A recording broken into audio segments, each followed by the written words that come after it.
Hello, we're here on top of a coal train under a bridge in Sandgate in Newcastle, the world's biggest coal port.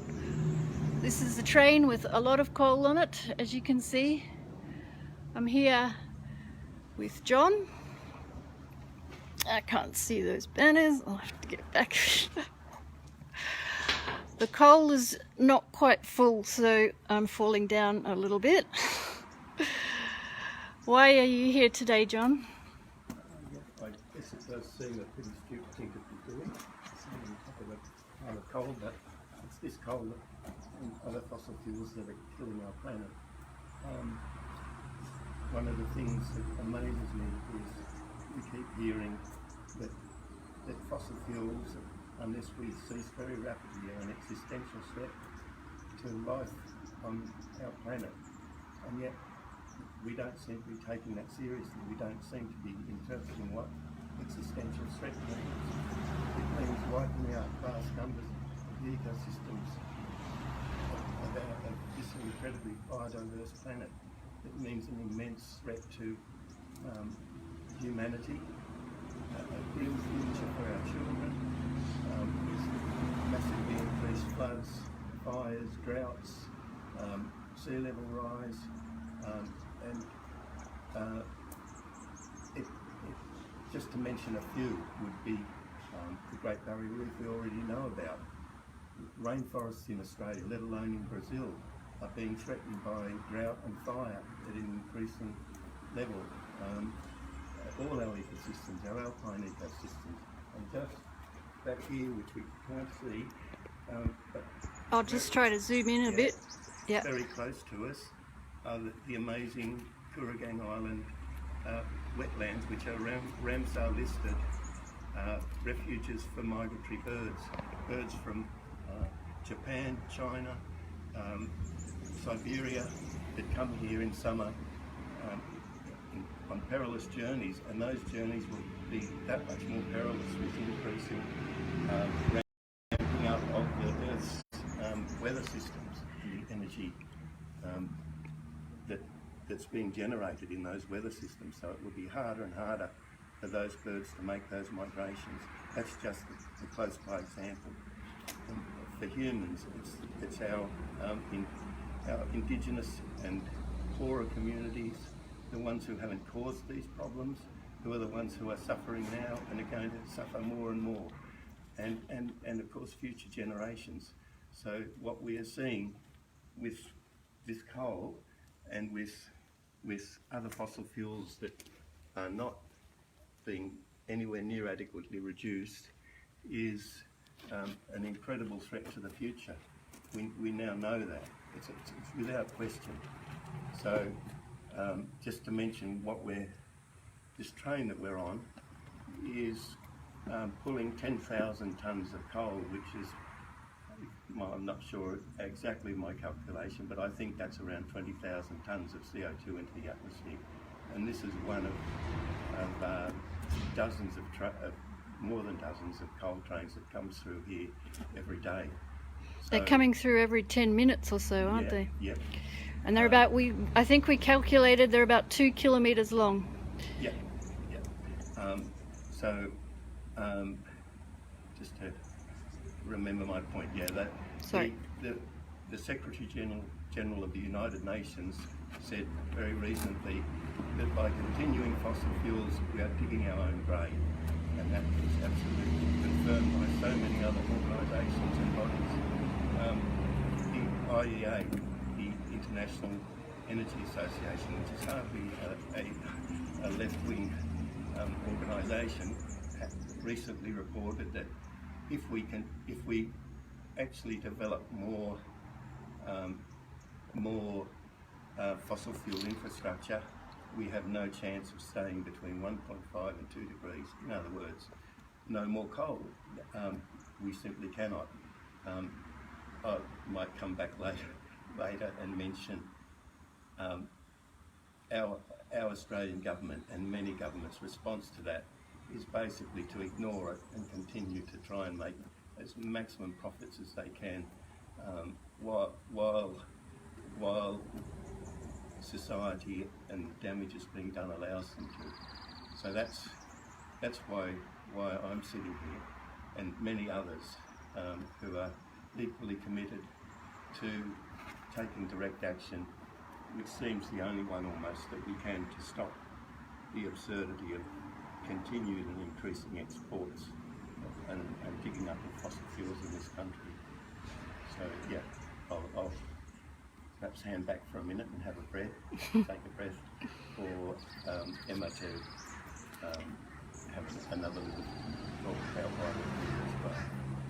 Yep, you're so right, John. It's crazy. We're prioritising a short-term profit, which for very few people, over the lives of all the ecosystems on the planet. And I mean, that doesn't make sense. We've got to. It's really much more simple than a lot of people say it is. Like, we've got a choice between ecosystem collapse or economic systems collapse, and the economic systems are based on irrational daydreams, like unlimited growth, shareholder profits increasing all the time. That is not possible. It doesn't work, and it is destroying every ecosystem on Earth. But actually, it doesn't have to be that way. We can a new system is actually possible. Like, if you see how quickly the world reacted to COVID and adapted and made changes that you never thought you would see happen, like conservative governments giving free money to people. I mean, anything is possible. The people just have to demand it. We don't have to listen to what we always listen to. We don't have to listen to governments or corporations. It's up to us what our future is, and we have to demand it. And we have to demand no more coal. I mean, it's a very simple thing. Like, all the scientists have been saying this for like about 30 years, and it's time we started listening to them. But it's not just the coal, it's the whole system, based on greed, based on lies. The reality of our life is clean air, clean water, good food, animals. Everything is connected. We're not apart from the world. We're not apart from nature. So we have to act like it. So we're here, stopped on this coal train, and this is I don't know how many times this week Blockade Australia has stopped the coal export trade in Newcastle, but I think it's 5. I've lost track. But this is a way that we can resist. We don't have to let Australia, this entity which was created 220 years ago, Australia began by clearing as much forest as possible, by exterminating First Nations people, and they've just gone on like that. Every resource is there to be exploited. Everything is a commodity. Everything under the ground, all the plants, they're not our commodities. They're part of life. We're all part of life. And life is what's most important. So we're waiting for the police now. Do you have anything else to say? Yeah. So following on, first of all, in my nervousness on Facebook Live, I did not mention that we're on the lands of Awabakal and Warramite people, lands that were never ceded. And as Emma said,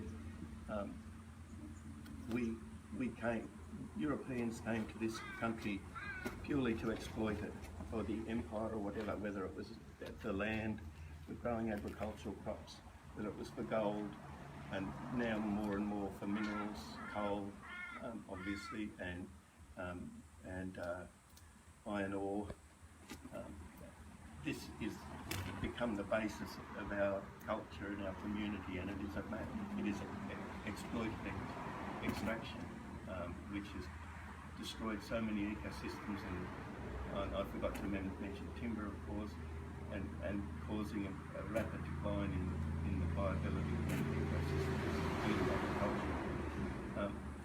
So, mentioning the dire state that most world organisations with authority, including the UN, the IEA, obviously the IPCC, the dire straits that they are saying we are getting to, comparing the Australian government's response, we see a gas-led recovery from COVID. We see in New South Wales 77 applications for coal mining licences and 44 for gas. That's a rough figure at the moment, I think.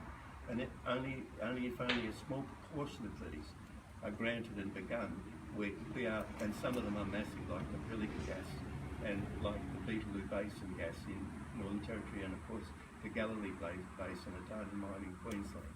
If only some of these are granted, we are taking the planet to the brink of disaster, as we're now told, and yet we have a government that is captured by fossil fuel interests, that has no moral understanding and no ecological understanding. Its only understanding is the financial bottom line, as Emma has said. So we have to stand up and say this is not acceptable. Australia is currently considered a laggard, obviously, in the world. Not that many countries are doing a lot better, but we are certainly governed by a system which refuses to accept the reality of what we're facing. So yeah, we intend to hold up the coal traffic in Newcastle to the Kooragang Island loading facilities for as long as we can. We have got a lock-on device here which we will be using when the police arrive, and again, and hopefully, because we're in a road